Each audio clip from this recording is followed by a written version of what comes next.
Best Medicine Podcast with Simba. Sparking positive change in the community. Having real conversations and therapy.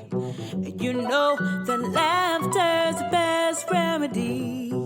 Got that heavy dose of humor for your hearts to heal.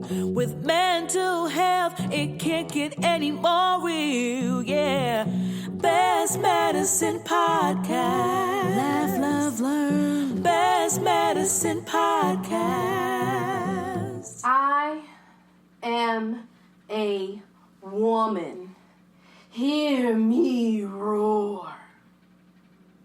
Perfection where I stand. No more stutter. No more fear. No more sweaty palms. I clearly speak two tongues, no accent, no flaws. English better than yours. I had to work twice as hard to be twice as smart. No wide open doors. No trust fund to fall back on. Mama lacks legal status. I can't ask for support. Translator, since 2 feet tall. Helping Rasa navigate. Racist, they angry that I can advocate. So here I go telling cops, yelling doesn't translate. It's hard to feel safe when white supremacists, the ones making the laws. Tell me I'm wrong. So busy building walls, forgot this anchor baby has a key to the front door. You can't see me coming because I never left. A humble laborer and a cook bore a daughter and 3 sons. Fighters who stand tall, refuse to stay quiet, refuse to live in the shadows. Be scared. We have power.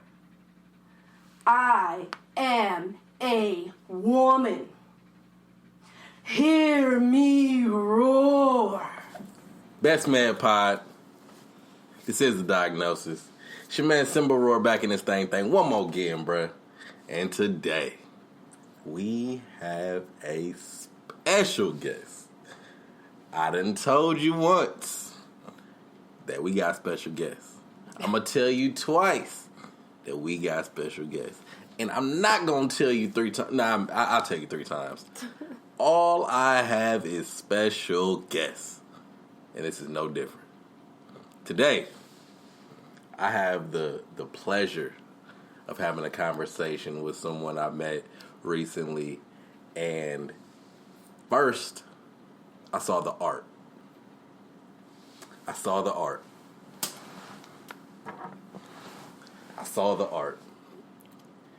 If you can't see this, this is a lighter with Tupac on it.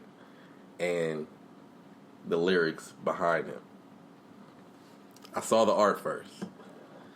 Then I met the artist. She did 2 pieces back to back, 2 spoken word pieces back to back. And I was in awe. I was like, we need to talk. We need to talk because whatever you're doing, I like it. I like it. So, I'm going to introduce you. This person is a poet, a visual artist, a community educator. She shares her story. She gives her love. I'm going to introduce you to Force to Fly. Hey. Hey. How you doing? I'm great. Glad you're here. Thank you for coming. Thank you for having me. Yeah. Yeah, I appreciate the opportunity to come and share with you and do a couple of pieces. Mm-hmm. Just because I'm out here trying to educate, elevate my community to be at its highest potential. Right. And I do that through different avenues. Talk about it. So I am trying, my mission in life is to help heal my community, and I want to do that by educating and helping, elevate my community members to just their highest potential. I want everybody in my life to, own a piece of land and say something that is theirs, and try to educate community on like group economics. Right. And also work on the way I do that is both politically, like using laws and policies in place Right. to fight back from a lot of gentrification that's happening in the community. That means she knows the rules and she knows how to play within them. Yes, exactly. Don't mess with her. Yeah, because Don't mess with her. I'm not just like I know people assume that I'm this broke artist. No, baby, I'm not. Like I'm out here training people, doing things in the community. I'm an artist that paints murals. You're gonna see me everywhere this summer painting murals. Talk about it. Talk about it. Yeah, and so I feel like everyone in the Bay Area needs to know about the Bay Area Mural Program. BAM. It helps visual artists like myself make some money doing your artwork, painting murals for community space with community approval. Because, before that's the biggest part. I took a class at not at UC Berkeley. It's actually at Berkeley City College. Okay. City College is where it's at. Yeah, that's real. And so that's I did real. public arts class there with the wonderful Juana Alicia. Shout out. Look her up. She has done so many pieces throughout the Bay Area. Juana Alicia and Josué Rojas, who is right now like even the director. He's the executive director at great organization in the Mission. Okay. Acción Latina. So, is that the place that you're talking about? It's on what, like 20? It's in the 20s. Yeah, 24th. I've been in there. Yeah. And it's like art pieces when you go inside. Oh, it's beautiful. That's I have right. gone in there. And screen printing. They have all kinds of classes. Yeah, I've gone in there. Yeah, and the newspaper, the Tecolote, that's a bilingual newspaper. So, and that's what I do. I do, remember I was telling you I do trainings? Yeah. That's my bread and butter. That's what helps me, as an artist, make it out here. Yeah. And that means I'm doing bilingual trainings both in English and in Spanish for my community and mental health. They're all mental health related primarily, like child development also. And I do depression and suicide trainings, how to, what to do under crisis, trauma-informed parenting. So a lot of the different, I feel like a lot of different topics. Okay. Tell me about your earrings right now. Oh. Part of my mission is also to recycle, reuse, and reduce. One time. For the one time. They are 100% recycled materials from these old earrings that I found that I thought were great. And then just a piece of cardboard and my transfer from when I rode the bus. Muni gang. And these don't exist anymore. Yeah. So you kept them? Yeah. Okay. And then I got the hookup with the bus driver because it's all about who you know. Right, of course. And he hooked me up with like a little stack of them. Oh. So I only have a limited amount, very limited. Yeah. And I sell them. I make them also with the Bart. Right. The little Bart card. I do all kinds of I saw earrings. the Bart one. Yeah. I like to do all kinds of earrings. Yeah.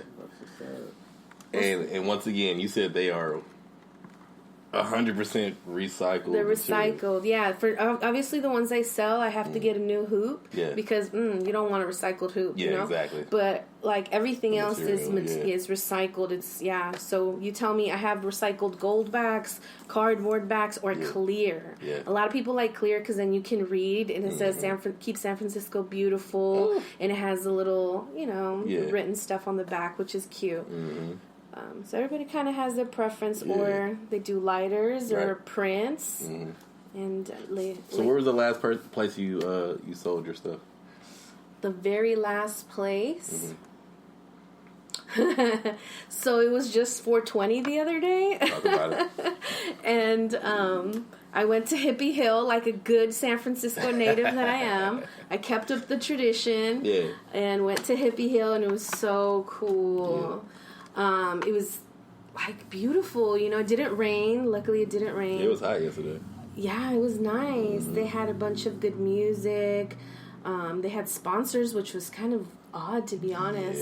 Yeah, they just started that the past couple of years. Yeah, I didn't expect sponsors because sponsors meant like they actually gated it. Right.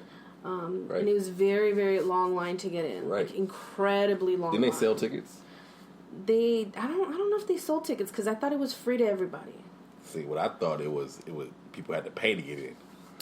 No, you don't have to pay. It's always been free. Okay, well, I've been the talking. Difference is there was never a fence before. Yeah, now it's fence. Like it was just the park. You went and you hung out. And there's a lot of like hula hoops but it's very different now. Now it's gated and food trucks and there stuff was like that. Cron 4 News channel was there covering the 420 event every year. And I was like, okay. And they even had it on Telemundo. So my mama saw me on TV too. They had it on Telemundo, Mama Channel 48. made it. Yeah. I was like, ay, mama. The mota. Nah, I'm just playing. My mama knows. Yeah, so you had people coming. Did you have a booth? Were you just walking around? No, because I'm not a corporate sponsor. I'm just like a local artist and community activist. Yeah. So no, I didn't pay for sponsorships. Okay. I had my lighters. I had my little like blanket out, my little pancho and stuff. Yeah. And I put my pancho out and I put out my lighters and my pops because I also do pops. Okay. I put my art on everything. Oh yeah, I just saw that. I just saw those you were making them. Art on everything. Yeah. I put art on walls. Y'all like pop sockets. Yeah. I put art everywhere. Mm-hmm. That's the way you got to do it. Where did all this start? Take me back to the beginning. To the very beginning? Yeah, the first time you picked up something and said, I'm going to make art with it. Oh, wow. Me and my grandma had a really close relationship. And, when you walked into her house, there was a hallway. And it was a dark hallway. And at the end of the hallway, she kept a single candle. And she had this cloth of Jesus. Yeah. And all this Aztec art leading up to it. So you would see nothing but Aztec warriors and princesses. And, it was very much celebrated. Even when they took the heart, she would have all the rituals out. And she wasn't very, church going, but she was very spiritual. Right. And she guided me, and she would heal us. She would heal us. I don't know if you heard of the evil eye. Mm-hmm. I've definitely heard of the evil eye. Tell my listeners what the evil eye is. If okay, this is the evil eye. If they never had it, I believe when you have these haters out there that they look at you, right? And instead of looking at you with love in their heart and genuine intentions, they look at you with envy. They instead of saying, "Hey, how can I learn from that person?" They say, "Ugh, why do they get that?" And so there's people out here who be yucking your yum, and to them I just say, "I love you, and I'm gonna keep praying on you, because you need it." Let me take it back. Yucking your yum? Right. There's someone always out here yucking your yum. It's true. Huh? You know what it is? It's ground rules when, you're formulating a group and you're doing facilitation. You have to have, group agreements. Yep. And it's a go-to group agreement. Don't yuck my yum. Don't yuck my yum. But I like this. Don't be like... Ugh. Yeah, exactly. Gross. It's just... Mind your business. Yeah, let me like what I like. Let me enjoy my life. Right. You do you. Right. I love it. Yeah. If only the world was more loving and compassionate. That would help life a would lot. be easy. Life would be easy if we just all loved each other. I wanted to talk to you a little bit about that. Because, what I like to do in my personal life and I like to advocate for is group economics. Okay. Group economics is the most radical thing you can do. More than a protest, more than trying to get a bunch of signatures for something. The best thing you can do is combine your money as a community and create your own banking system to determine loaning and how that works and how you can own land together. The idea of owning property with just your spouse is so ancient And I feel like folks need to start talking to people that they trust, like they really trust, like they know has a credit score that's good, Right. they go to work because you know they go to work. You've been friends with them for 10 plus years. Right. Like people you know, you can vouch for. Mm-hmm. But everybody has that. Everybody Yeah. has an auntie Yeah. and maybe like one friend that has a job that you know is hella consistent. Right. And that they've been working for more than 2 years. Mm-hmm. The only thing the bank wants to see is that you've been working for more than 2 years, and then you start combining incomes and you can buy property together. Right. I want all my people to have property. All of us. Yeah, I literally just having this We're conversation. literally having this conversation. Literally just having this conversation. And that's how we can bank. If I can get $100,000 for a loan or whatever, and you can get 200, 300,000 for a loan, why not come together and try to buy something? Mm-hmm. Buy our own property. You buy your own property. I know people thought I was crazy, and I tried this theory in my real life during a game of intense Monopoly with my brothers and my mom. Okay. And my mom she's a businesswoman. Right. Even in Monopoly, she's out here like winning. So I was like, all right, this is an intense game of Monopoly. And I tried the percentages. Hey, how about we both buy that hotel together and we split the profits 50-50? Yeah. And, it wasn't received well. Right. I got like one person to buy it, and then that was it. Yeah. You need to have like the mentality that group economics is going to work, but it only works if everybody sticks together. Yeah, exactly. This is the plan. That's the plan. This is the plan. Got to stick together. What young Ivan Casanova's in the building. Yo. Producer extraordinaire. What were we talking about the other day in the car? We were saying how the families should all live together. Oh, right. Yeah, so we were talking about how if let's say I have a family, my father is one of 12, right? And there's like 8 guys, right? There's 8 males in my family. So they all want to be their own head of household. Everybody thinks they got to be their own head of household. Everybody's trying to be independent from the family, and then I'm like, look, they're one of 12. If all of them, let's say, just stacked up, right? Lived in a house, toughed it out. Until everybody got a house. Right? You could own that house, right? And then it's like, all right, now we're going to buy my brother's house. Okay, boom, same thing. Now you have 2 houses, and then you just keep going. Now you have 3 houses, right? And you can use those houses to finance your other houses. You don't even got to keep grinding that hard anymore. Right. You're just accumulating it at that point. Right. But like I said, it's the ego. 8 different males, we out. It's like, I just wish people understood the importance of community, sticking together. Like, that's really the only way to do all this. If we want to get ahead in life, you want to know why so much of San Francisco is owned by the Chinese? Talk about it. Tell me. Talk about it. Because of group economics. Yes. Because the idea that the community is more important than the individual. Right.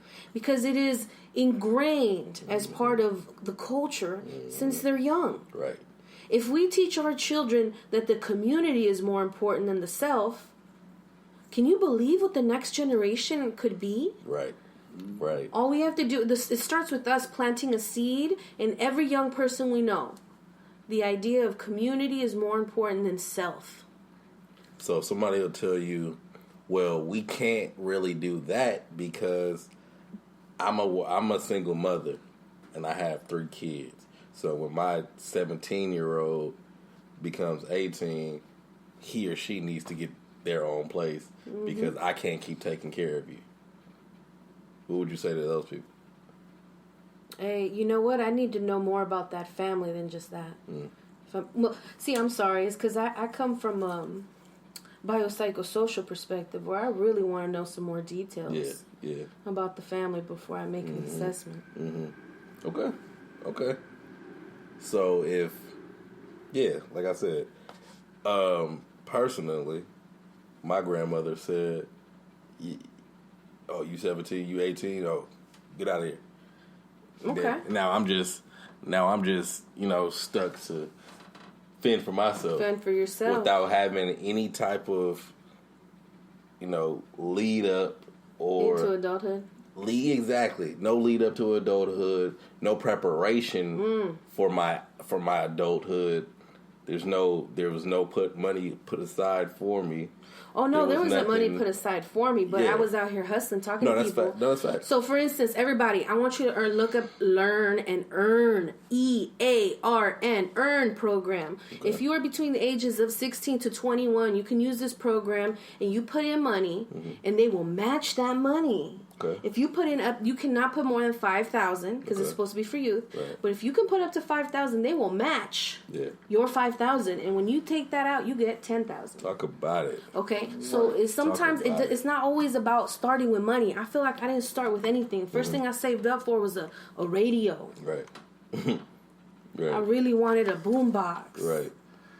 I'm kind of aging myself, but I really wanted a boombox, and I wanted it to have a CD player. Right. You gotta have a CD player. Have a CD player. Right. So I just started small. I said, okay, I get a domingo, which is like $1 every Sunday from my pops, and I would save up my domingos, and then I would work with my mom because she had a Mexican restaurant, and I would go and like do waitressing and stuff and get tips. Yeah. I would always find a way of making money. Even now, I got 22 jobs. Yeah, that's real. That's real. Yeah, we needed it out here in the Bay. We hustling. You need it out here. Everybody has like 4 jobs and like a part-time. Right. So I know this is you can't really answer this question, but why don't you think as a parent they're not instilling that in their child of, financial literacy and preparing them for when they become 17 or 18? It's just go to school, now go to college, but it's nothing about, hey, this is what you need to be doing with money. Because a lot of times I see the parents don't know what to do with the money. Right. So they don't even have the knowledge to pass it down. That's true. Now the child is just stuck. I mean, it's even been a coined term. They call it intergenerational poverty. Mm-hmm. And it's studied because, my background in social work, I have my master's in social work, and we had to study it. Right. Why does it perpetuate? It depends on who you ask. Yeah. If I'm being honest, there's some people that like to point the finger and say you're not working hard enough, and there's some people who say no, this is impossible. Right. Like just do the math. Right. It's impossible. Right. You cannot eat and pay for your housing. Right. It's simple math. So it depends who you ask. I have to put out more than what I'm making. Yes. Every month. Exactly.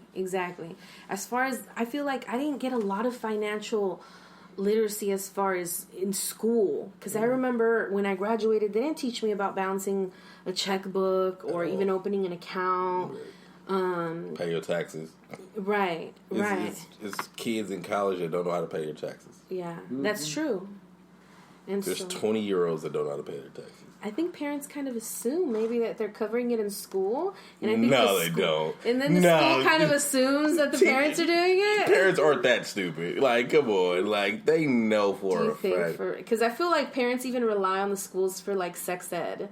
For everything. It's for everything. Yeah, They've started to rely on the schools for a lot of stuff that parents used to do. Yeah, that's true. Because parents are, like, in the Bay Area, parents are working, both of them, full time. Definitely. So they might have 2 or 3 jobs. But the oldest kid is raising the babies. Yes, that part. Yeah. Sometimes they can't even come to school. Like, I work with middle school. Yeah. And I'm like, oh, because I coach basketball and stuff like that. Nice. I'm like, where were you today? I'm like, they was like, I couldn't go to practice. I had to watch my little brother. Yeah. I didn't go to school today because I had to watch my little brother. Like, you missed a day of school because you had to babysit? Yeah. Like, my mom had work and nobody was there to... Yeah. Like, wow. It happens. It happens more often than you would like to believe it does. Like, it's actually quite common for older siblings to miss school. And, teachers are like, why are you missing school? Or why are you late? And it's because they're often caring for younger siblings. Right. I got to take care of 4 kids and get everyone to school before I can even get to school. Get to school. Yeah. And by the time I get there, it's third period. Now my teacher is pissed at me. Now the principal is pissed at me because now I'm late. I'm truant and all this stuff. But I don't know what I deal with before I even get to school. That's true. Not all of us get smooth mornings. Not at all. With OJ and pancakes. Yeah, exactly. No, some of us have to hustle and take a few buses to school. Man, and have to settle on an Arizona and some Takis. For breakfast, Arizona. For breakfast, Arizona and some Takis, man. These kids be eating like shit. I'm sitting here. It's 8:30 in the morning. You eating a whole bag of Takis. I have to take the bags usually away, and I say, grab a banana. Something. But you're right. I mean, that's just kind of the reality that I see. Yeah. It's a lot of soda and Takis in the morning. That's it. Mm-hmm. Hella big ass juices. But back to why this started. Yes, tell me. I just feel like I was born to be a healer. Like, that is my purpose on this earth, is to help my community. Mm-hmm. Yes, to help them elevate to their highest potential. Whether that means I provide support, like support groups or trainings on how to, like, support people with mental health concerns, or... And I like, more than anything, I like to make sure things are in 2 languages. I always make sure that they're in Spanish. I do a lot of different translations. That's important. Because families, like, for instance, if child welfare got involved with a family and they were Spanish speaking, they only offer the Spanish speaking pre-service training to become a foster parent like once a year. Oh, wow. Because nobody felt comfortable doing it in Spanish. Right. I was like, oh, no. So I offered to take that on, and I do them as often as we need to do them. Like, let's keep it going so people are receiving services. Yeah. Like, language shouldn't be a barrier because we're in America. Yeah, it's, I work with a lot of, like, beyond the black kids, I work with a lot of Mexican, El Salvadorian. Yeah. That area of students. Okay. Where, it's ELD, right? I'm sorry? ELD, is that the English as a second language, or ESL? Is it ESL? ESL. It's ESL, right? Yeah. Okay, yeah. So a lot of ESL students. Like, are they primarily in Spanish-speaking classes? Yes. Okay. Yes. So they're, like, recently arrived? Right. Okay. Maybe a couple of months, some of them. Okay. Maybe a year or so. But it's difficult for them when... they're not understanding what the teacher is saying, and the teacher just getting pissed off because the student isn't doing what they're supposed to be doing. Right. So it's obviously a disconnect. Right. It's a disconnect. There is a big disconnect. It's just the leap is so... It's hard. Like, English is a very difficult language to learn. The spelling of it is different. Is weird. It derives from a few different languages, and so... It's hard. Like, you have to memorize it in many ways. Right. And it's a lot. The rules are weird. And it's hard. It's a hard language to learn. I know I had to learn it, and I struggled. Yeah. I had an accent for a long, long time, like thick accent. Well, I was doing my social worker thing, living my regular 9-to-5 life. And, always enjoyed creating, being crafty and artsy. That's just always been a part of me. But I was doing my regular, when I went to school and I got my diploma for a job. Yeah. Okay. And I was just so happy. I remember being so happy. I was living with my brother. He was 18 at the time. And my brother Martin, he was like my baby, the one I raised and helped and... taught him how to shave, and even though I'm his big sister, and taught him to tie his shoes and read, and that's my baby, So he was living with me, and work was going good. Everything was pretty much going well in my life, and then all of a sudden, I get this terrible phone call from the sheriff, and they tell me my brother is gone. And it changed my life. Yeah. It changed my life forever.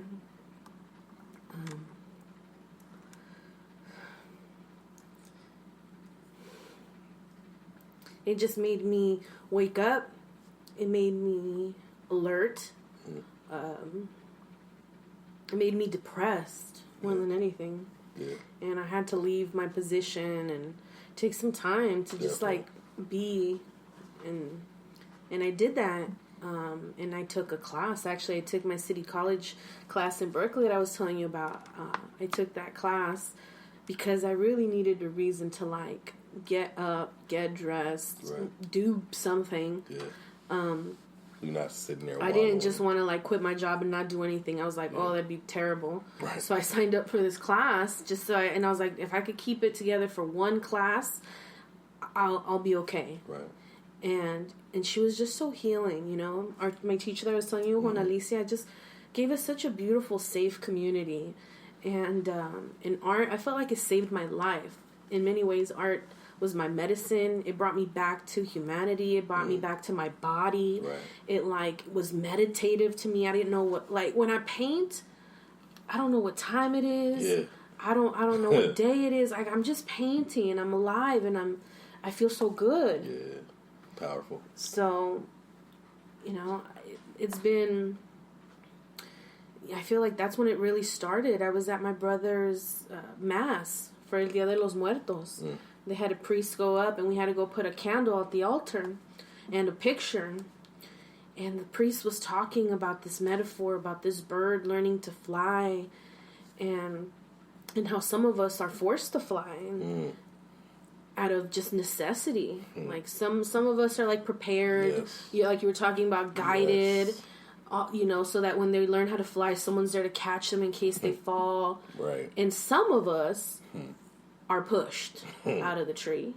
And we only learn that we have wings when we figure that, when we start to soar. Right. When we start to soar and we learn we have wings, we're like, oh my God, I was forced to fly. Like, we soared through survival. Yes. Yes. And it that's was either hit this ground. Or put our arms out and see what happens. Yeah. And so because of that, you know, I stuck to that name. It called to my heart when I heard it, and I just kept drawing it over and over again. And that's when I became Forced to Fly. Yeah. That was my artist name. That was my new, like, from here on out, I am alive 110%. Yeah. Like, give it everything I have. Right. That's powerful. Yeah, because like we just said, it's a difference between being ready and being forced. And when you're forced to do something, it shows you what you're really made of. Yeah, I can do it. I'm doing it, and I'm going to do it.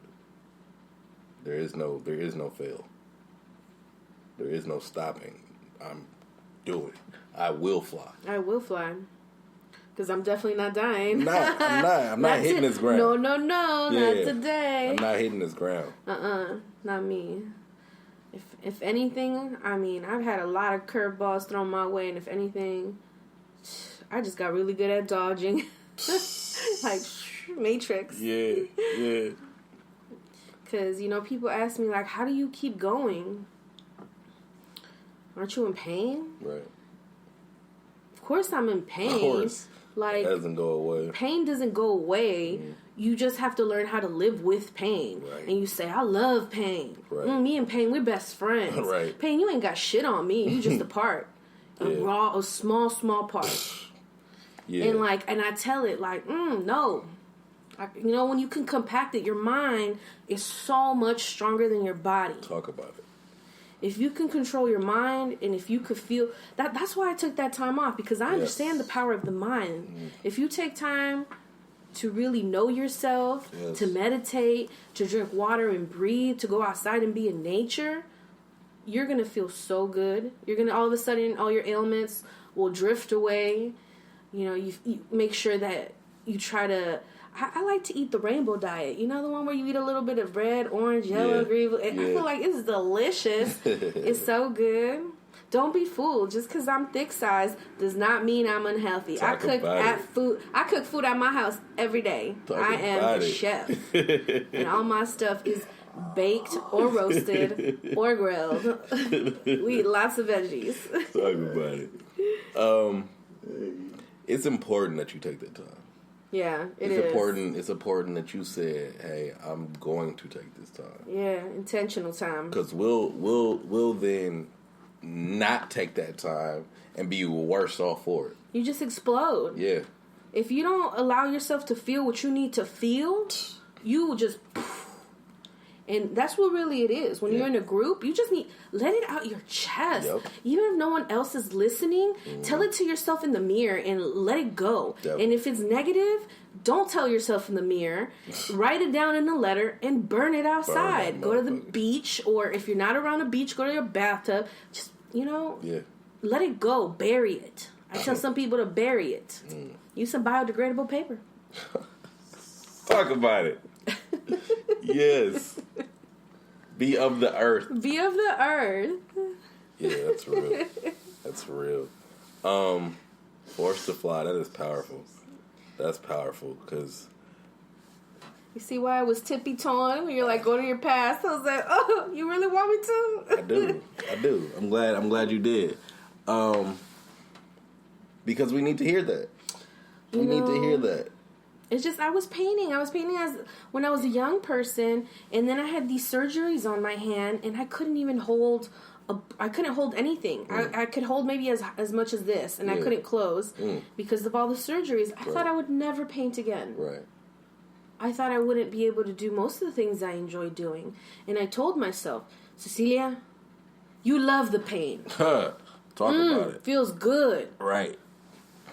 And I would just lie to myself and tell myself, like, pain is just a part of my life. You're welcome. Like, you're here. Oh, well, we got to keep going. And I would keep working through the pain, because you don't stop because of the pain. You keep working through it. And then eventually, hey, no more pain. Your body bounces back. And so now I can almost hold, like, smaller objects. But I still struggle. What's your medium? I make jewelry, so sometimes I'll craft with, like, small... pliers, and I'll paint, so I use brushes that are thicker so I can hold them. Okay. Because you know how, like, you can do this? Yeah. I can't. Okay. And this is my painting hand. Right. So I still kept painting. I just keep painting. You find a way. When you don't see a way, you're like, I know there's a way. I just have to ask somebody. Yep. I like to say about depression. I like to say, I don't suffer from depression. I'm living through depression. Because I think that's just a better way of looking at it. Yeah. Because it's like, depression doesn't really necessarily leave you. Right. And suffering from it means that you're below it and that it's beating you. That it's beating you. Yeah, that's true. For me, living through the depression is that I know that I have a best friend every single day of my life. And that best friend is going to be with me for the rest of my life. So, okay, am I going to be annoyed that this person is taking up my space, or am I going to just keep living through it? And I'm going to keep living through it. I can't, even when it gets hard and I don't want to get up out of bed or whatever like that, I still refuse to suffer. It is about a mentality, isn't it? Yeah, it is. I refuse to suffer. Because I know what suffering feels like. I'm stronger than that. For real. Sometimes I feel like you want to just sleep. I don't know. At least personally, I'm going to speak for me. I sometimes feel that even dreaming in like the dream world brings me closer to myself than anything. Yeah. Because I feel like it gives me insight into my subconscious, into what's really bothering me. Right. Especially when I'm like having a low moment. And sometimes you think it's that person that pissed you off, and sometimes it has nothing to do with them. Oh, it's never. And it's like always, it's like an iceberg. Yeah. It's something down here big. Yeah. And dreamland is really where I get my answers. Yeah. I try to do the practice of when I wake up, write down as many details as I can about the dream and try to interpret it. It is so helpful. Yeah. It really helps me to see like what I hold deep down inside me. Yeah, I can't even I tend to don't even get mad anymore because I know that it has nothing to do with the person that pissed me off. I know it's me. Like, I'm there with it. I was like, I know it's me that's upset with me and the things that happened to me in my past. You are just a conduit. Like, you were just there. At the moment. At the moment. And you projected it out that way. Right. And as soon as you walk away, my problem is not with you. Yeah, because some people, I feel like they're in a bad mood, and I couldn't care less. Oh, I don't give a shit. Yeah. You can't, if you upset with me, you just gonna be upset, because I'm not. Like, I'll try to help, but at the end of the day, I gotta protect my energy. Oh, man. Like, as much as I'm a giver and I help heal other people, like, I feel like my energy I gotta just hold it. Yeah, because it belongs to me. If yours is not protected, you can't give. And everybody has an energy vampire in their life who just calls them for problems or, like, just drama. Definitely. If you have an energy vampire, cut it off at the source. Like, be ready for it. I'm not saying cut it off completely, because it could be family, And I'm saying, like, time it to when you are ready for it. Right. If this energy vampire is calling you when you're happy, don't answer. Nope. Nope. Call them on when you have time in between a break, and you say, "Hey, I only got 10 minutes. I'm on break. What's up?" Yep. That's what you do. Give them a set amount of time. Give them your energy for this amount of time. Yeah, you don't have to cut them out completely, but you time it so it works for your life. And vice versa. If, like, I'll call a friend just because I need to hear them to make me feel better. Mm-hmm. Everybody has a friend that's like, you're chilling, that's like, you did nothing wrong, like, you're okay, you're amazing, everything about you is wonderful. Don't worry, I got that too. We all do. Right. Sometimes I'm that person for other people. I call them to hype them up. Yeah. I called. I was feeling low one day. Just didn't have any energy, and I was just walking home. And I called my friend. I'm like, I just need some love. Can you just send it to me? Yeah. Just send it to me. And that's you need those type of people. You need those people who are going to be in your corner to just.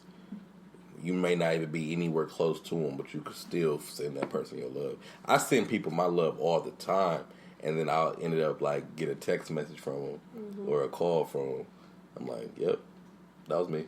that was me. That was me. That was me that you were feeling. Like it's powerful when you know your power. Ugh. Right. When you know yourself power. and your power and like all the divinity that you hold inside you, right. There is nothing you can't do. When you walk with Godfidence. I like that a lot. When you walk with Godfidence. Godfidence. You don't have no problems. You need that on a t-shirt. They already got it. Shout out to Jeremy. Yeah, we was sitting there and we was talking about Godfidence. We coined that, and then I found out it was already coined. So nope, we still coined it. Moving with Godfidence out here, man. Yeah, Godfidence movement. I liked it. I thought it was. I like it too. I thought it was a strong one. Why they got it. Yeah, exactly. We're not the only ones. Nothing new under the sun. So, your pieces. Yes. Why did you select the pieces that you choose to put on your, I guess your pieces? My piece? Okay. Well, I mean, let's see. I'm going to pick one in particular so I can talk about it. I guess it started because I was a student and I had quit my job. Remember I told you I quit my job and I took that mural class? Yep. Which means I was broke. But, hey, I was, trying to take care of myself. That's important. And I did. The universe provides. Definitely. And so, I would go and find free materials because going to Michael's and Blick, it was just so expensive. So expensive.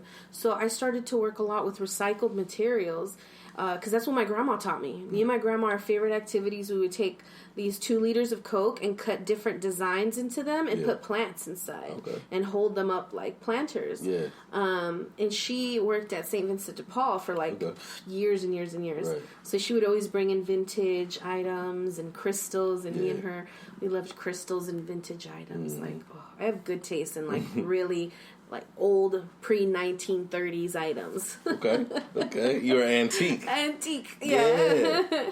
Love it.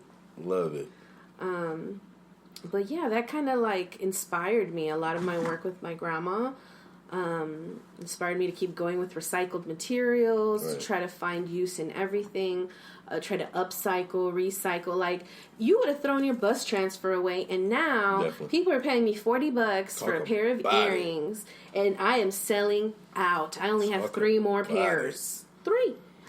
And they're sold out. So, so one person's trash is another person's treasure. It really is. And just trying to minimize our footprint, trying not to be consumers of like, oh, you need the newest, you need the latest.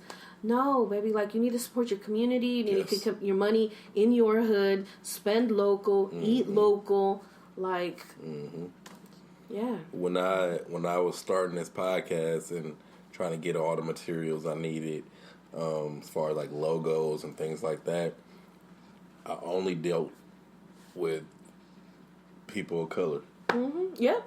I got a theme song by somebody of color. I got my logo from somebody of color. Nice. Like, whatever work I need, it's gonna be in this community. Right. From here. Right.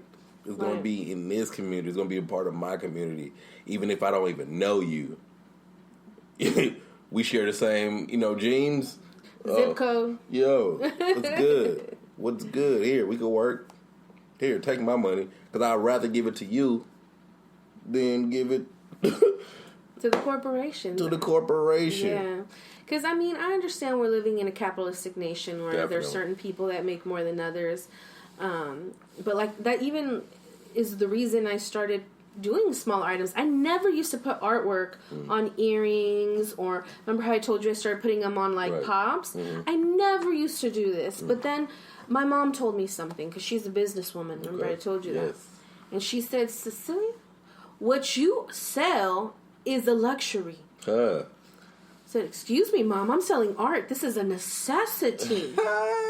And she goes, no, people don't need it they can't sleep on it. Right. They can't wear it. Can't eat it. They can't eat it.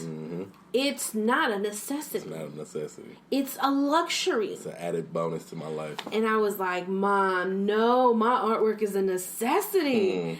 And so I went home and I fell asleep that night, and I was like, she's right. Of course she's right. Of course, Mom's always right. Right. And I was like, okay, I need to make sure my art isn't a luxury. How do I do that? I say, okay, well, I'm going to price things at all different prices so that it is accessible to all groups, and maybe it doesn't become a luxury. And the second thing I said, because this was her second item, she said it wasn't useful. Because, immigrant background, she's like, art? Why do you need art? It's not like food or shelter. Why do you need it? That's it. She's old school. Yeah. And I had to defend. I was like, what do you mean you don't use it? Like, of course you use it. Right. What I'm going to do with some art. Yeah. Right. And so I try to make it useful. Yep. And what to me useful meant is, okay, Cecilia, what's in your purse now, right now? What are you actively using? Because if it's in my backpack or if it's in my purse, then it's useful. Right. So when I looked in there, I found my phone with the pop. Right. I found a lighter. I found this cute little mirror and some lipstick, like a pen, and of course, what I carry with me everywhere, my journal. Okay. And that's what I started with. I said, I'm going to start with I use, because I know what I use is probably going to be used by other women. And it started with the target audience of female. Right. But then I noticed the fellas like my stuff too. Yeah, it's fire. Yeah. And so I was like, okay, I'm going to start putting it on other images. So the journals, I made them smaller for like a pocket size and thinner. And I started to make just different images that I thought, okay, maybe I won't show just because I just used to draw women. Okay. I was like, maybe I'll draw a couple fellas. Right. So I drew 2 fellas, actually. I drew Tupac Shakur. Yes. And I drew him on top of a poem of his that's called In the Event of My Demise. And It's a poem that he wrote and actually was published in a book that my brother got me many, many, many years ago. My older brother, Marco, bought me a Tupac book where you could actually see his handwritten journal with his poetry and his songs. And I just had to have it. And so I took a picture of it, and then I did a digital image right on top. That's dope. I was wondering how you did that. Yeah. So, because if the newspaper, even when I do it with old 1960s newspaper, you can't actually draw on there. It's so thin and delicate and old. So you have to take like a copy of it, like a really high quality picture, and then you can work on it digitally. Okay. The only one that it is directly on the paper is the dictionary. I have a 1973 dictionary with a ton of sketches. Right. Okay. Yeah. Okay. And that's where Faceless lives. My fans know what Faceless is. She's hot. Hey, you got some fans in here.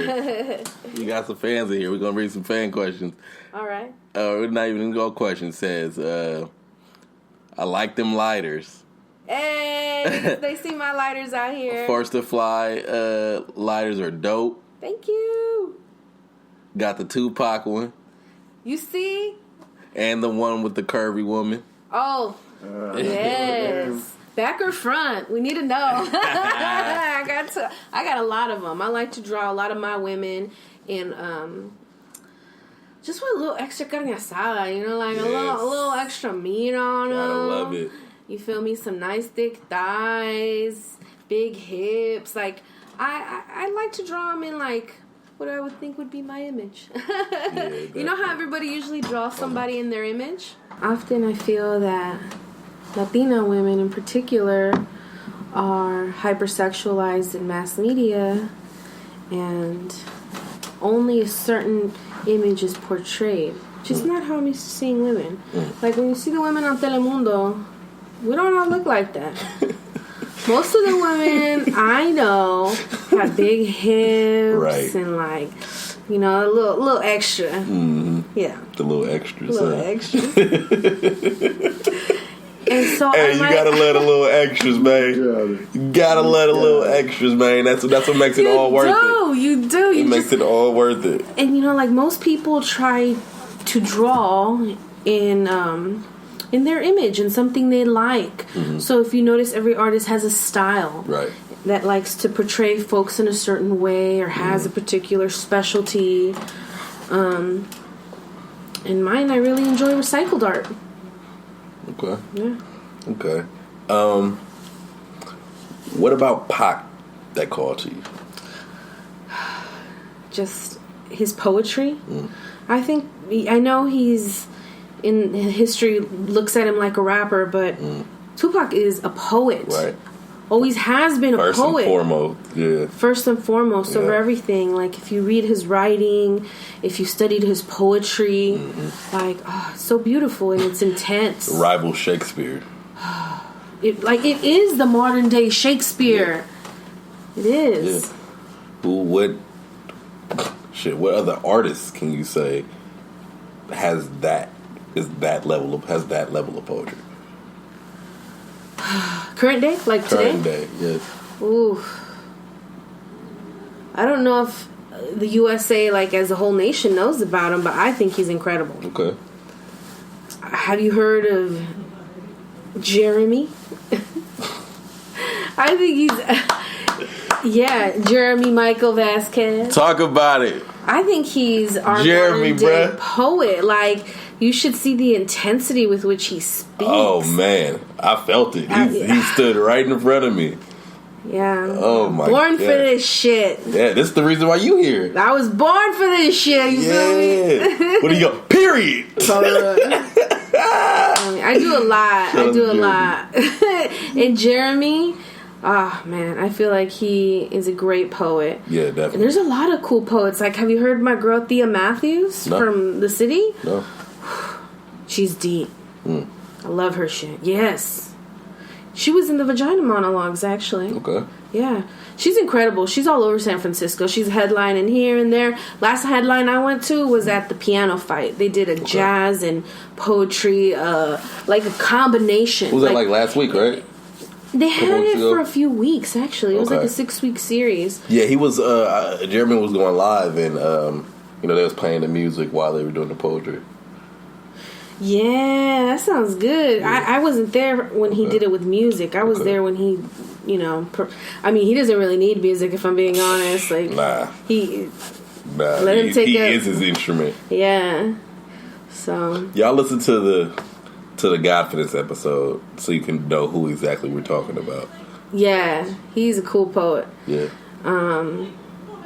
But I feel like I met a lot of young people that are like they're the most spectacular. Right. They're not even 18. Right.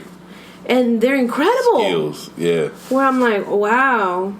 I mean, I'm ready. I'm ready for this next generation to show us what they have. Mm-hmm. Like, bring it. Bring your heart. Bring your soul. Pour it onto this, like, pen and paper. If you can, try to memorize your poems. Yeah. Even if it's just 1, 2, maybe 3 in your back pocket. But have a few that you can go to at any time. Right. Because opportunity comes knocking to the person who knows they shit. Definitely. Mm-hmm. You reading like this. Right. 1, you're not going to get the same emotion. Right. 2, you might stumble on your words. Right. Yeah, it's... People ask me, how do you remember your poetry? Tell them. I'm going to give it to you right here, America. Tell them. The way I remember my poetry is I use my hands to help me remember what's coming next. Mm. So even when Break that down. Yes. So there's a certain part in that poem, Roar, where I say I had to work twice as hard to be twice as smart. No wide open doors. You see the W? Yes. Like, no trust fund to fall back on. Right. Translator since 2 feet tall. Helping Raza navigate. Right. Racist angry that I can advocate. Here I go telling cops, yelling doesn't translate. Doesn't translate, bro. It's hard to feel safe when white supremacists the ones making the laws. Tell me I'm wrong. So busy building walls, forgot this anchor baby has a key to the front door. You can't see me coming because I never left. A day laborer and a cook bore a daughter and 3 sons. Fighters who stand tall, refuse to be quiet, refuse to live in the shadows. Oh, be scared. We have power. Every time you do it, it's powerful. Every time I hear it, it's powerful. That's a little piece. A little snippet of a poem called Roar. You'll hear the full extent of it in this episode. Definitely. I want to talk about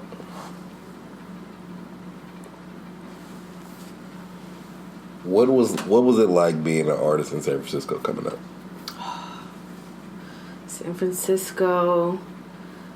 Well, when I first started San Francisco, the part that I grew up in was in the Mission, and it was full of art. Yes. I learned about my history not through museums, but through the street. Like, literally, there's murals throughout 24th Street. Yeah. And they're everywhere. Their entire alleys, every storefront, the library, the churches are covered in murals. Right. You can see who our heroes are. And that's how I learned. Yeah. And I wanted to continue it. So that's what I do murals, too. Remember one of the side hustles I told you I do? Yep. One of my 22 jobs is I do murals in the San Francisco and the Bay Area. Right. Anywhere my wheels will take me, I will go and do a mural. What is it called? Is it called Art Alley in the Mission? If you really want to look at a really nice one, you should go to Balmy Alley. Okay. It's spelled BALMY. Okay. Balmy Alley. Is that where you could just walk for like 6-7 blocks and it's just all murals? If you want to walk for 6-7 blocks, probably walk down 24th Street. You'll see plenty of them. Do you know where I'm talking about though? Are you thinking LA? Back alley. No, it's in San Francisco. But it's not 4 blocks. It's not 4 blocks. There's like 2 blocks. It's from here. It's basically from Mission to Dolores. 24th Street. Yeah. There's a bunch of them everywhere. If you just go on the Mission, there's like a million of them. There's this one alley that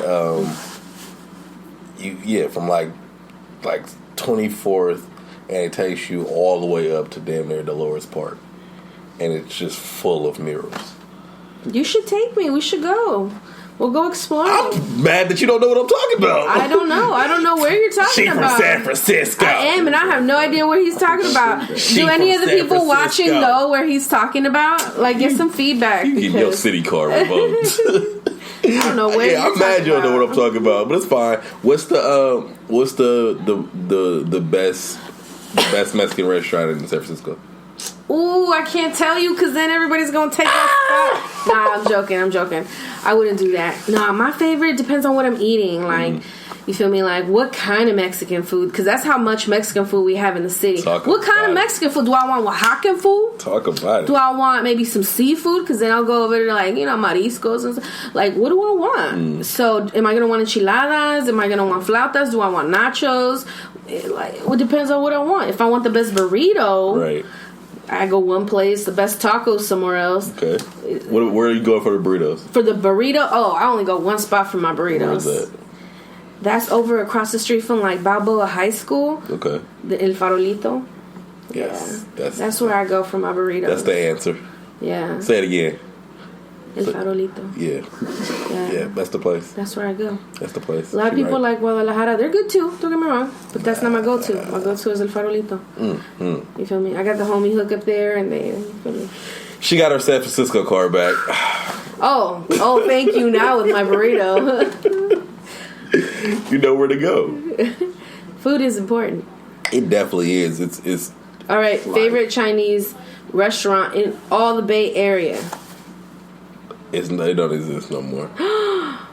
It don't exist no more. That's terrible. It don't exist no more. But it was called New Ho-Ho's on Telegraph. Oh, okay. Shout out to North Oakland. You know, me, I'd have to get specific again. I'd be like, what do you mean? Yeah. Like, don't want rice, don't want chow mein. Do I want Hunan style? Do I want fresh made noodle? Am I looking for dumplings? Yeah. Like, what is it? What am I looking for? Right. And then I'll give you a better idea. My favorite dumpling, Chinatown. For sure. It's in Chinatown. Early in the morning. Yeah. Yeah. I'm a local. Yeah. I eat with chopsticks. Yeah. Yeah, I do too. It's just we got a lot of different folks out here.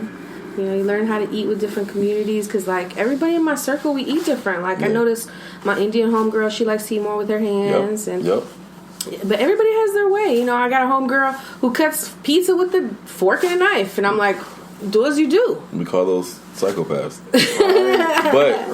But we don't judge. Like, it's the same people that eat chicken wings with a fork and knife. Yeah, psychopaths. Yeah. Like, but it depends on what the occasion is. Are you in front of, like, your boss and all your associates?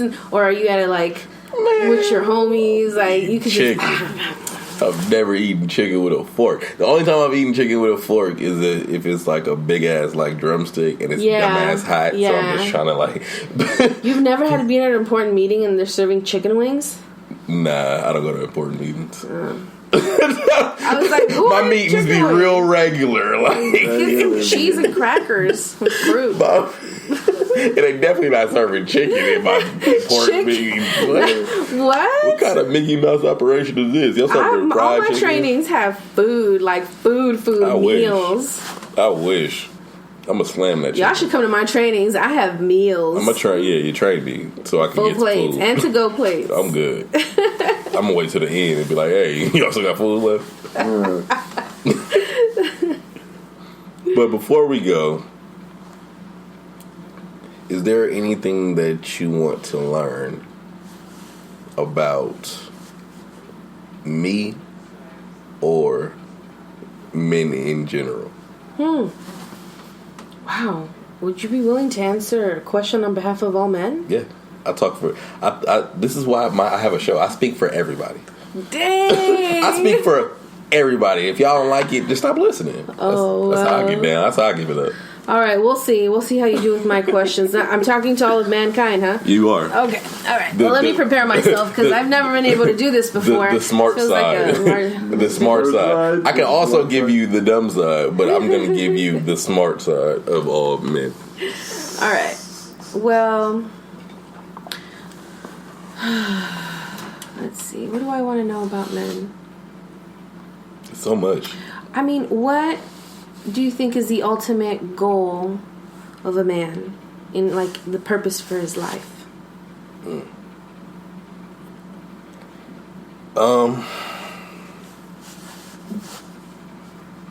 That's really an individual thing, but I'll say for a broad point is to watch his family grow. I think that'll be a good answer, just in a broad sense, because we even from. You mean to procreate? Yeah. Okay. Yeah. I feel like that's what we give a fuck the most about. Just being able to say, I have seeds. Really? What about men who can't? They're sad. Really? I'm sure they. I mean, I would be like, I can't have no babies. I'd be sad. Yeah. Just logically, I'd just be sad. Well, I can get over it, but I would definitely be sad. You know, I feel like people don't talk about it a lot, but there's a lot of infertility 100%. Amongst both men and women. Yes. Both. Yes. And like, folks, there's a lot of shame around it, and I feel like more and more women are having a hard time conceiving. What is it? PCOS is very common. It's very common. And you know, it depends on how old you are. Do you notice, like, the younger generation, they had the HPV shot? Right. And they're less likely to have that cancer. If you're like 30-something, like, you most likely didn't get that shot. Right. So. But I know a lot of young women with PSOC. I was like, or PCOS. And young. I'm like, how am I meeting so many people with this? It's interesting. It's really interesting. I think a lot has to do with the birth control, and like, I think that's other what countries it is too. have very different regulations on birth control. Right. Like here in America, I don't feel like they put enough testosterone in it. And in other countries, they do. Okay. And I thought that was a really weird, interesting fact. Why would they? Like, why? Why don't we have certain regulations? Like, if you look at the European birth control, it's different. Very different as far as how you can regulate hormones. And I'm sure it has something to do with, like, why women are having such a hard time conceiving. I agree.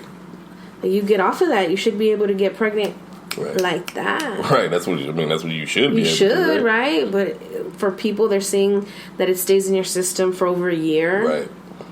Longer. Depends. A lot of women have been doing this since they were 18. Right, 15, 16. And now they're like 40. Right. 30. Right. 5. More like, you know, so I feel like there's not enough longitude. Like, there's the birth control studies that we have were not longitudinal. It was very new. So we don't know what the long-term effects are. Right. We're learning that they are apparently infertility. Yeah. Yeah. That's a big thing. Yeah. Anything else you want to ask a man before you go? Okay. Well, I asked you about your purpose. That was very interesting. To procreate and grow. Grow a family. Okay. What else do I want to know? Okay. Who do you think should cook and clean in a relationship? The man or the woman? Curveball. The person who's not working that day. Oh. Person who's not working that day. If I come home from work and you been here all day, why you didn't cook nothing for you to eat? like you didn't cook for you either? Like you wasn't hungry at no point? Now I gotta come home and feed you? Like, sounds personal. Did someone do that to you? No, I'm well fed. I'm well fed. Okay. I know I do well too. Yeah. Sprouts. Yeah, exactly. It's if I'm not doing shit. So you're saying the person that's not working should? I'm gonna say specifically that day. That day. Yeah. Because if it's your day off. What if they dedicate themselves to like raising children? Like, they're the ones that pick them up, take them to school, like, have to pick them up and take care of them again and do homework and showers and bedtime, like, everything. They are the parent. Right. Is that a job? It is a job. I think it's a hard job. That's a career. That's a career. That's true. Yeah. That's a long... Yeah. That's tenure. Yeah. But then who cooks and cleans? That person. The person taking care of the kids? Yeah. Oh, no. Because if I'm not home... Well, you come home at some point. If you're not home... You come home at some point. Okay, if you're not home all day, right, and I'm taking care of the kids all day, when does the kid eat? Who does the kid eat with? To me, it should swap. Like, when you're done with work, bam, here are your kids, your turn, and then that person has their shift off. Like, everybody needs to rotate. Rotate. At 8:30. Rotate. Kids should be fed and... I don't know why it's the assumption that only the, like... I don't know, that only the mother has to care for the children. I never said mother. I have never said mother. I said the person who was taking woman. The person who was taking care of the kids. The person who was... So whoever is taking care of the kids is responsible also for... stay-at-home dads. Oh my goodness! I think children are... They take a lot of energy. Do you a lot of energy. Do you not think they're stay-at-home dads? Yeah, there are. I know. I have some in my family. So it's not. Of course not. It's not just the mother. It could be the father. I don't know. I believe whoever cooks shouldn't have to clean. That's kind of like my mentality. Like, if I'm cooking, I'm not doing the dishes at all. I cooked. I can see that. I cooked. I can see that. And it's delicious. I can see that. But if you're gone all day, yeah, and I'm not cooking, and the house is dirty when you get home, you're right. I would be mad about that. Come on. Okay. Touche. You might have a point there. Thank you, Lamar. He agrees with me. Okay. I got you there.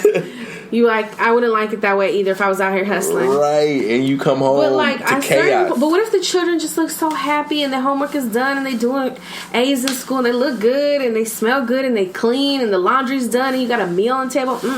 That would be the life, right? But nobody's perfect. Nobody is perfect. We're all just human. All of us. We are human. We're just humans. But you also can feed my babies.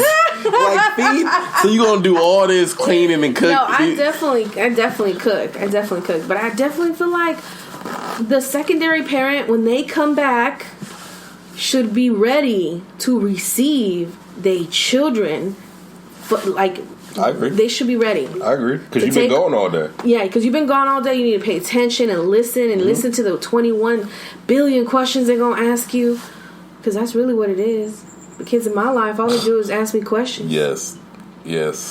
Kids in my life, all they do is ask me questions. But that's good. And cuss me out. And call me a bitch. No, they don't. You think I'm playing with you? The kids call you that? I get called all the bitches. Kids are foul mouth. Oh my goodness! I get called a bitch every single day of my life. I would never. Like, they're not serious, but they still call me a bitch. Like I'm like, bro, do you know what I would do to you? You don't understand what this grown man's strength is?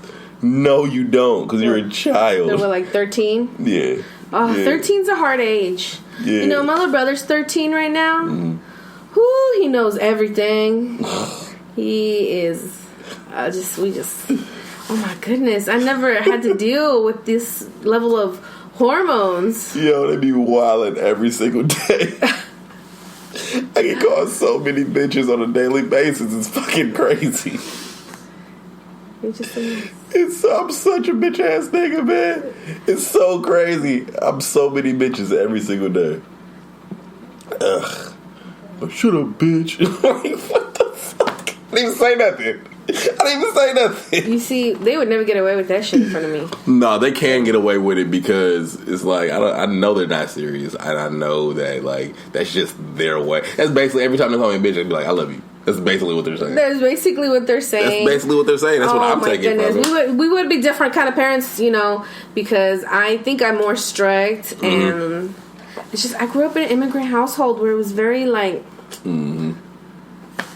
It's a hard thing to beat. I grew up in a strict household too. That's why I'm so lax. Oh, I'm not that lax. That's why I'm so lax. I don't be tripping. My little brother told me I'm strict. strict. You probably are. Probably. Dramatic? No. It's on camera. No.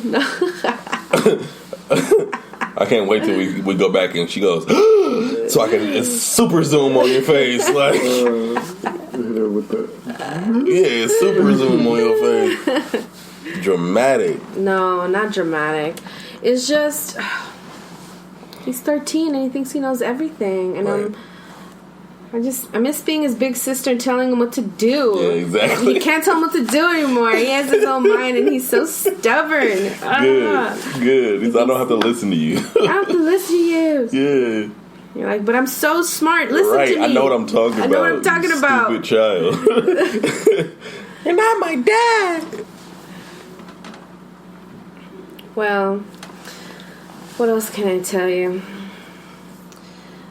Credit union. Get a credit union. Oh, get a talk few about accounts. it. Talk about it. Yeah. Can we talk a little bit about financial stuff? Talk about it. Oh, thank you so much. Okay, so let's talk about credit unions and banks. You want to try to support your credit unions. They're smaller. Yes, they're more conservative in some ways, but they often have a way that you could take your ATM card and use it everywhere else, and still you get that money put back onto your card so you don't have a fee.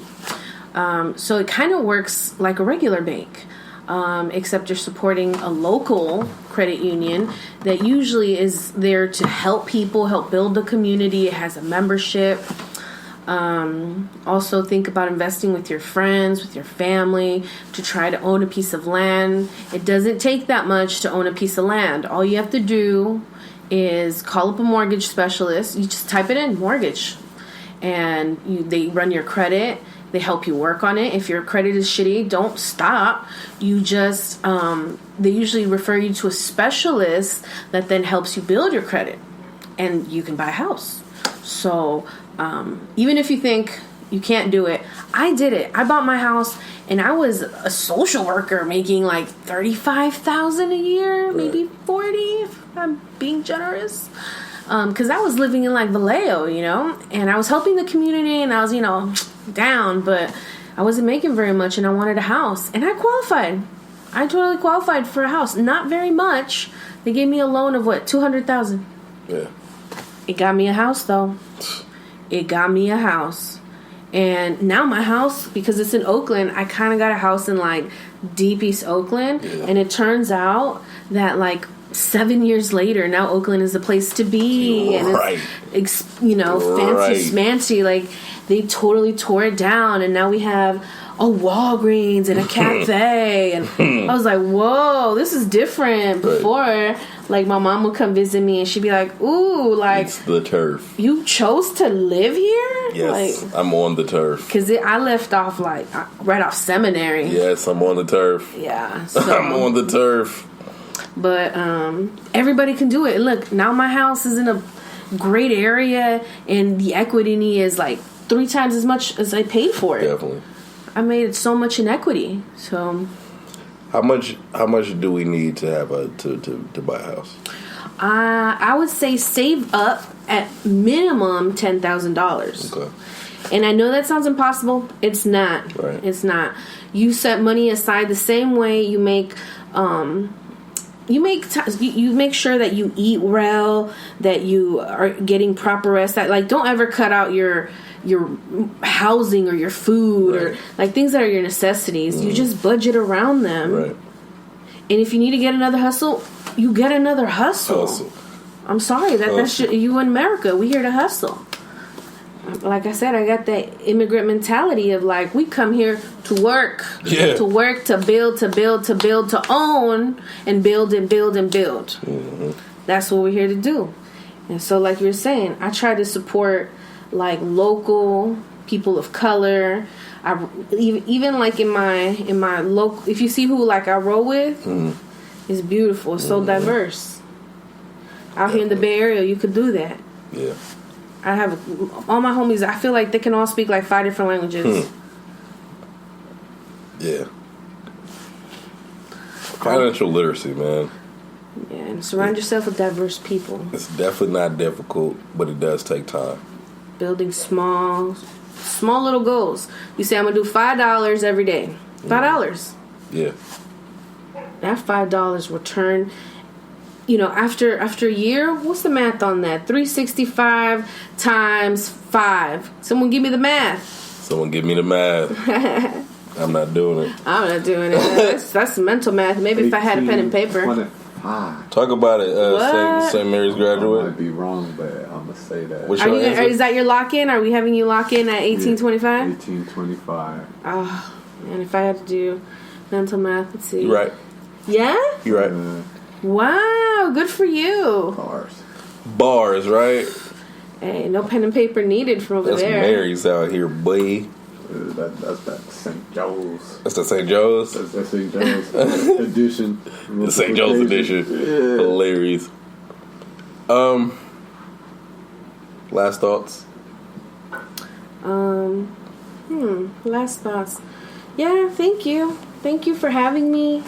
Thank you for providing this safe space to do poetry, to share a piece of myself.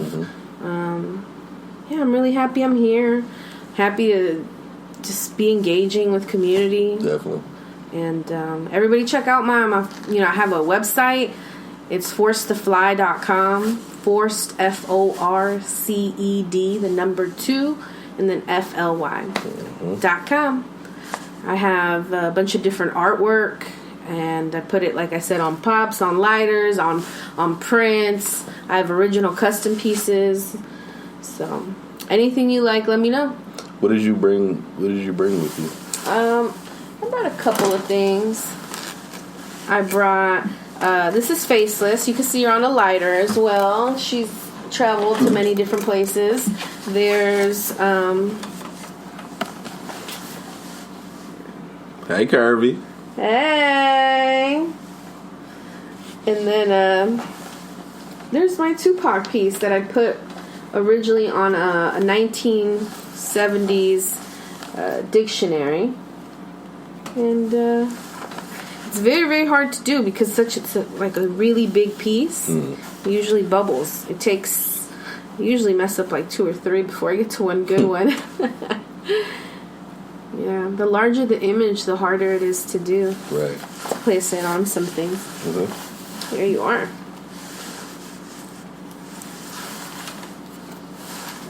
And then I have a few journals. I'll put journals like this.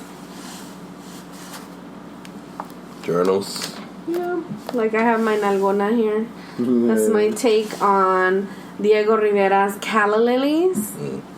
It's a piece that he did, and it's my political satire here that I always like to do. So I like to switch it up and then take the model and then make her plus size. Ow! There you go. Yeah, because who doesn't like a little extra something?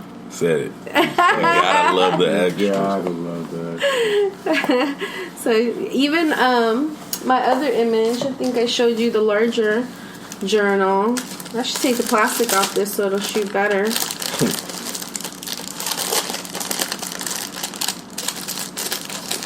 Thicky Thicks.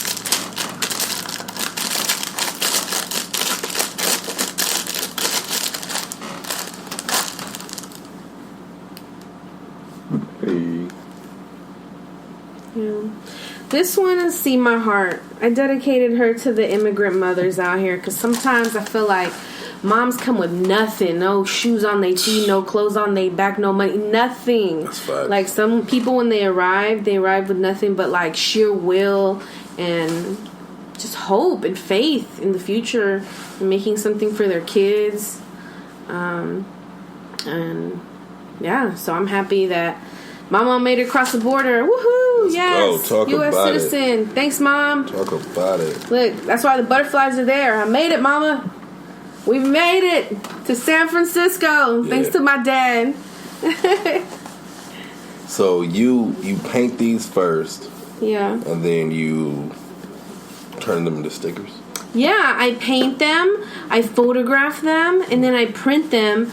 I used to print them myself, but I've gotten better quality stickers. Now you can take them off and put them on something else. So if you have a lighter and you're done with your lighter, you just take the sticker off and you put it on your notebook or on your water bottle. Yeah, they're fire resistant, so they can because I made sure I got the high quality ones, so they'll be fine even near water or anything that's heat resistant. Okay. Yeah.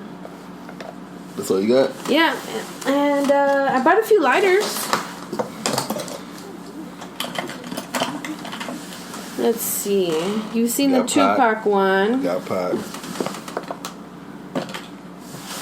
To see my love.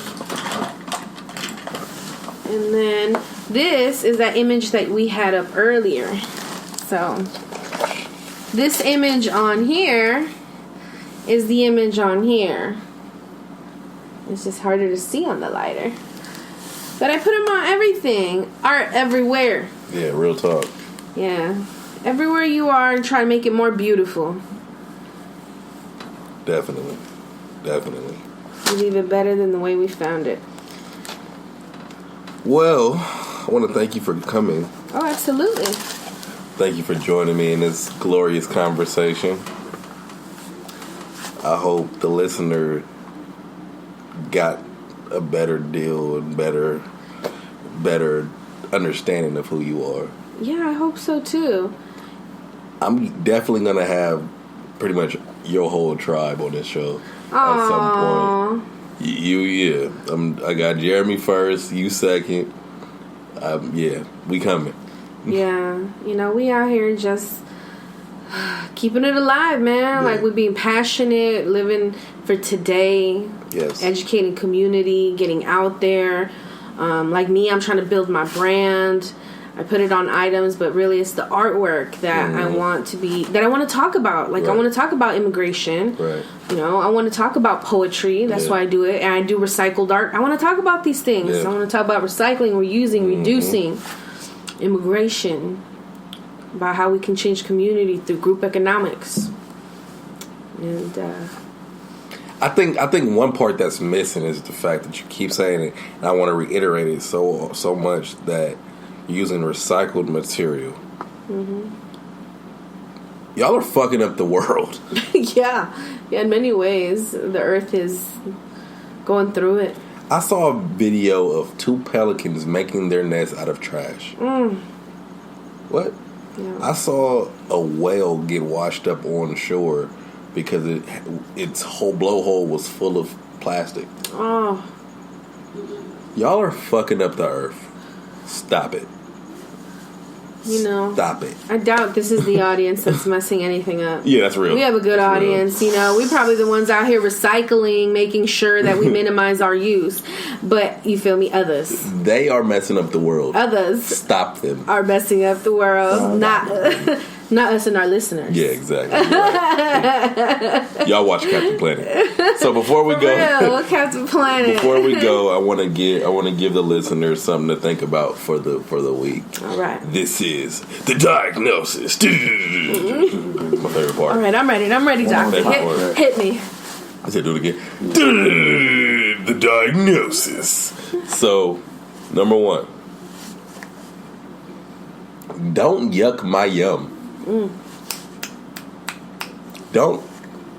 I like what I like. You don't have to like what I like, but don't disrespect what I like.